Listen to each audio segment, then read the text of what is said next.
Well, welcome back to Arc Salt Lake. It is now 7:48 on this Thursday. We want to talk about the downtown farmers market. Most people think of a farmers market as kind of just a fun Saturday morning, but it is much bigger than that. And this year they've had some challenges. The late freeze for a lot of produce, the construction going on at Pioneer Park. We have Carly Gillespie joining us now. She's the executive director of the Downtown Farmers Market. Thanks for coming in. Oh my gosh, thanks for having me. The downtown market has such a good reputation. Yeah. This year's been a challenge though. This year has been a little different. You know, this is our 35th year in Pioneer Park, and we've gone through a lot of changes. You know, it's hard to remember what the park looked like in 1992, but we've done construction a few times now, but this is probably the largest scale project that Public Lands has done since we've been there. And it has displaced us. It's sort of moved where we're operating, but you know, we're really great at pivoting, and farmers are resilient, and so we've made it happen. And you talk about that. You were a farmer. I was a farmer, yeah. That's how you got into this. Exactly. I have a real passion for growing food and agriculture, and I feel so much for those farmers you were talking about that lost so much of their fruit. We were looking at 90 to 100% loss for folks. People were saying it's the biggest loss they've had since the 50s.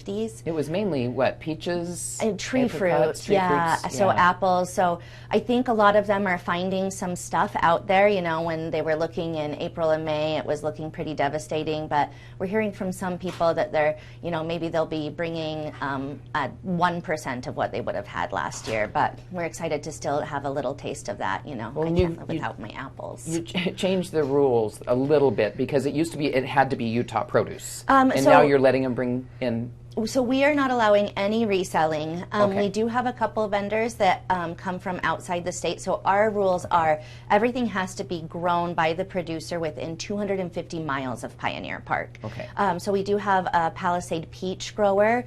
She brings the most beautiful peaches, and she had cherries earlier this season. And then we do have a couple farmers that, like I said, will have some boxes of peaches later in the season. But it's not all fruit, right? Like there's still tons of berries on. There's Green River melons are on, which are some of my favorite. So there's still plenty of fruit and tons of veggies out there.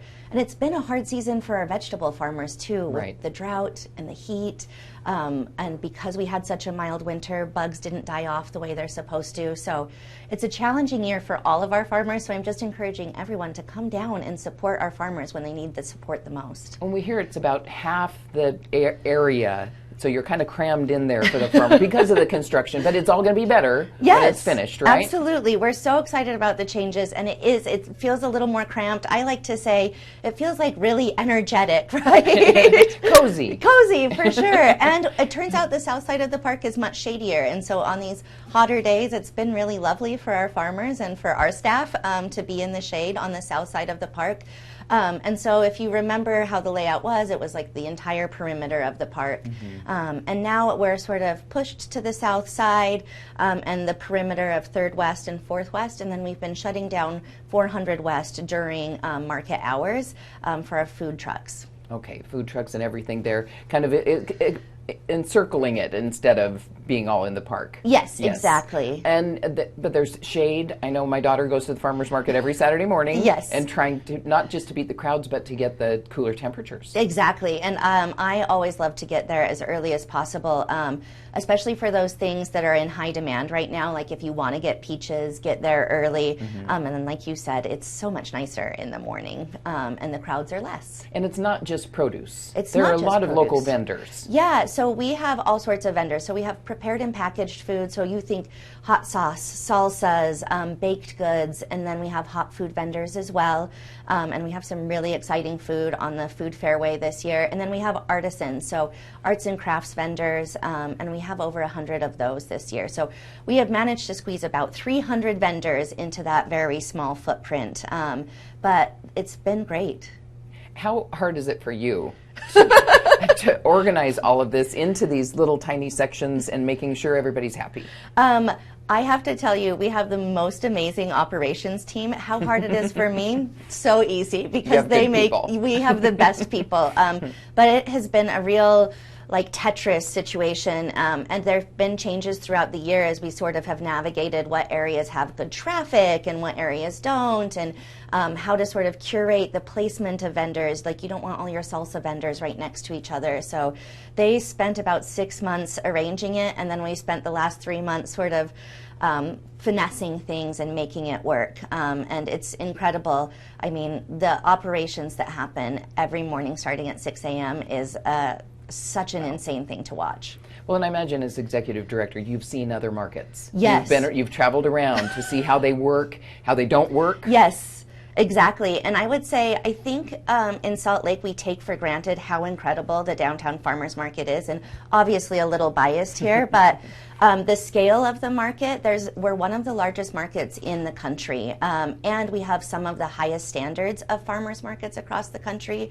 And so when you say we have a good reputation, it's because we have these very high standards, we have very high priorities, and we've really managed to make kind of curate a really lovely market. And again, our operations team make it seem like it's just pops up and it's there, and it is so much more. What's unique about Salt Lake's market compared to the others you've seen? You know, I think the locality, and again, those sort of policies that we have around making sure that everything is made, raised, or grown by the people that are selling it.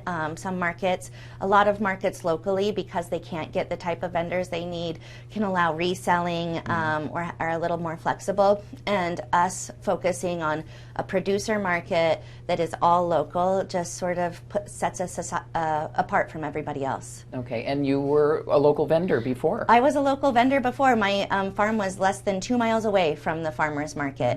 And it was such an incredible marketing tool for us. So we were a really small farm just getting started. Having the audience of 10,000 people every single Saturday is incredible for brands. And so you see things like brands launching at our market, and I think of things like Rico brand, Right. Argentina's Best Empanadas, Salsa del Diablo, some of these brands, Baby's Bagels, Bagel Project, Pie Party, all of these things that have become like kind of part of the fabric of the food scene in Utah, moved on to brick and mortars in Salt Lake, started at the farmers market. And I think, again, like you said, like we think of it as this really fun event that's so sweet and a great way to spend your Saturday, but it's a business incubator and has created some really incredible businesses in our city. It really is a business incubator, and Yeah. you're now leading the circus. Yeah, and a circus it is. Yes. Well, and we'll talk about the future. We have a lot to talk about. We're already out of time, but we'll have to have you back. I would love to talk about the future of the market once the park's all done. Yes, and the construction's all done. I would love for that. Next year. Okay, Carly, thanks so much for coming in this morning. Thank you so much. Okay, Farmers Market every Saturday 8 a.m. to 2 p.m. to 2 p.m. down at Pioneer Park in Yep. Salt Lake City. Thanks so much. Thank you.